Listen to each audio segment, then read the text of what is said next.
Holiday Memory by Dylan Thomas. August bank holiday, a tune on an ice cream cornet, a slap of sea and a tickle of sand, a wince and whinny of bathers dancing into deceptive water, a tuck of dresses, a rolling of trousers. I remember the sea telling lies in a shell held to my ear for a whole harmonious, hollow minute by a small, wet girl in an enormous bathing suit marked Corporation Property. I remember sharing the last of my moist buns with a boy and a lion, tawny and savage with cruel nails and rapacious mouth. The little boy tore and devoured, wild as seed cake, ferocious as a hearthrug. The depressed and verminous lion nibbled like a mouse at his half a bun, and hiccuped in the sad dusk of his cage. And mothers loudly warned their proud pink daughters or sons to put that jellyfish down, and fathers spread newspapers over their faces, and sand fleas hopped on the picnic lettuce, and someone had forgotten the salt. In those radiant, rainless, lazily rowdy and sky-blue summers departed, I remember August Monday from the rising of the sun to the husky hushing of the roundabout music at the seaside fair.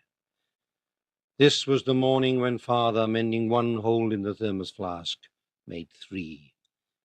When the sun declared war on the butter, and the butter ran. When dogs, with all the sweet-binned backyards to wag and sniff and bicker in, chased their tails in the jostling kitchen, scratched among towels, sat smiling on hampers. And if you could have listened at some of the open doors in the street, you might have heard, "Uncle Owen says he can't find a bottle opener." "Has he looked under the whole stand?" "Willie's cut his finger." "If somebody doesn't kill that dog." "Uncle Owen says, why should the bottle opener be under the whole stand?" "Never again, never again." "I know I put the pepper somewhere." "Oh, come on, come on." "If I lay my hands on that dog." "Willie's bleeding all over the cheese." And the trams that hissed like ganders took us all to the beautiful beach. There was cricket on the sand and sand in the sponge cake, and foolish, mulish, religious donkeys on the unwilling trot. Girls undressed in slipping tents of propriety. Under invisible umbrellas, stout ladies dressed for the male and immoral sea.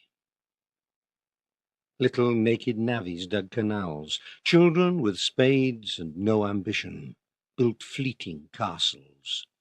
Wispy young men outside the bathing huts whistled at substantial young women and at dogs who desired thrown stones more than the bones of elephants. And the waves rolled in with rubber ducks and clerks upon them.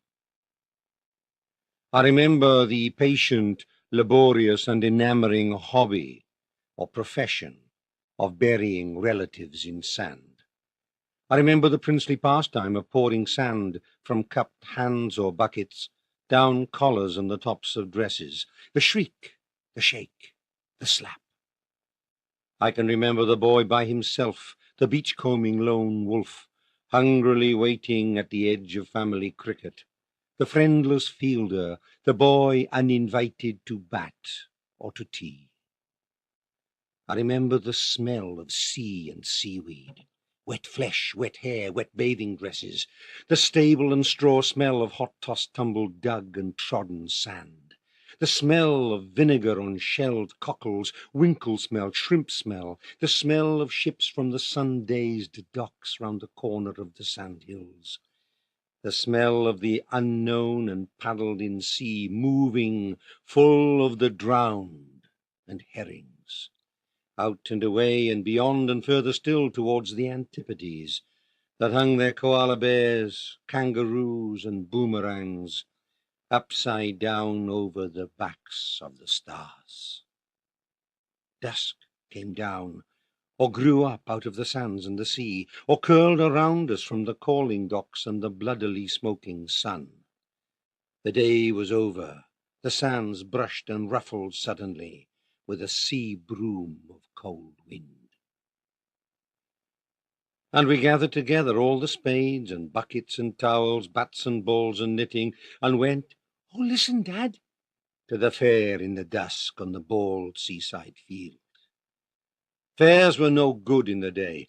Then they were shoddy and tired. No cannonball could shake the roosting coconuts. The gondolas mechanically repeated their sober lurch. The wall of death was safe as a governess's cart. But in the night, whiz, whirl, and 10 for a tanner, the coconuts rained from their sawdust like grouse from the highland sky. Tipsy the griffin-prowed gondolas wove on dizzy rails, and the wall of death was a spinning rim of ruin. Girls in skulled and crossbone tunnels shrieked and were comforted. Young men, heroic after pints, stood up on the flying chaeroplanes, tousled, crimson, and against the rules.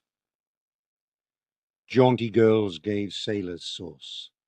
All the fun of the fair in the hot, bubbling night, the man in the sand-yellow moon over the hurdy of girdies, the swing boats swimming to and fro like slices of the moon, dragons and hippogriffs at the prows of the gondolas, breathing fire and Sousa. And as we climbed the gas-lit hill, back to our still homes over the mumbling bay, we heard the music die and the voices drift like sand. And we saw the lights of the fairground fade. Then, in the caravans at the far end of the same seaside field, the lamps came on, one by one.